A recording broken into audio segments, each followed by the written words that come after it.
talk really quickly about a few different reasons why we fall. And the first one has to do with slips. Raise your hand if you've ever slipped. 95% of hip fractures are directly due to a fall, and 60% of head injuries are due to a fall. The problem especially with hip fractures is that 1 in 4 seniors that suffer hip fracture will die within a year of the fracture. And you're going to have to trust me on this. I'm using the same amount of force, but there is absolutely no grip on that back portion of my shoe where I've worn everything completely down. A couple of ladies said they actually had a fall. Thankfully, they did not break any bones. They were just walking, and then they just slipped on a leaf that was wet. Neighbor's dog was running to them, and they suddenly had a fall after losing balance. Yeah, it could be anything. It could be like right now, yes, right? Yeah, absolutely. Well, we're basically trying to promote healthy living and falls prevention today. And a big part of that is bone health and osteoporosis. Okay, why are we checking my height? If you start losing excessive amounts of height, then it's an indication that your spine might be fracturing. A healthy adult, young or old, if they just tripped over something on the floor and fell, they'd have a bruise and maybe have their dignity bruised a little bit, but they wouldn't be breaking bones. If you have osteoporosis, someone like me, you fall, you're going to break a wrist, you might break a shoulder, you might even break a hip. I'll make it a good one.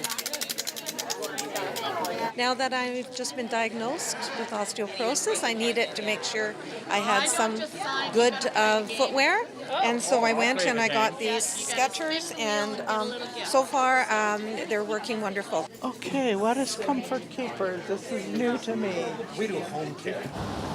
A lot of seniors especially fall at night. They're bleary-eyed. You get up in the middle of the night, you're bleary-eyed, you're not all there, you get up to go to the bathroom, and that's where people fall. So good hints are have a nightlight on.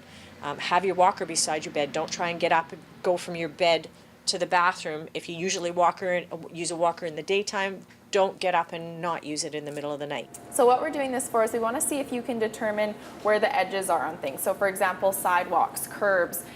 The goal is to prevent falling in seniors. So we're trying to get falls prevention awareness out there and try to get ideas out, things that are super easy to change in the home. We're actually here because it makes sense for the fall prevention. A lot of people don't realize the physiological implications of hearing loss other than hearing loss. Check your vision at least once a year, have a medication review, or the pharmacist or your doctor, make your home safer. Non-pharmacological methods are sitting at the edge of your bed just to feel if you have any dizziness before you stand. Are you aware of where your limbs are in space? So in relation to each other and also in relation to your body. Great.